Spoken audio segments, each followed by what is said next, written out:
Hello అండి, నమస్తే. Welcome back to flavours by Pramila. ఈరోజు మా ఇంట్లో ఫ్రెంచ్ ఫ్రైస్ ఎలా చేశానో చూసేద్దాం రండి. ఆలూను నిలువుగా కట్ చేసుకొని ఒక బౌల్లో వాటర్, ఉప్పు యాడ్ చేసుకొని బాగా మసలాక, వాటర్ హీట్ అయ్యాక కట్ చేసిన ఆలూని అందులో వేసి బాగా ఉడకాలి.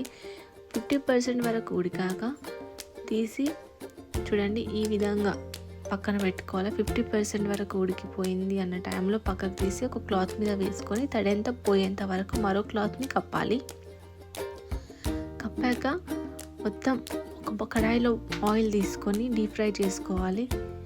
చూడండి, ఆలూని ఈ విధంగా ఆయిల్ ఉన్నప్పుడు డీప్ ఫ్రై చేయాలి. లోపల వరకు కుక్ అయిపోతుంది.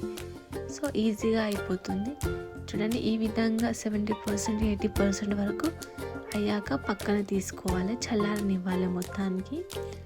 చూడండి, మొత్తానికి చల్లారాక మళ్ళీ హీట్ చేసుకోవాలి.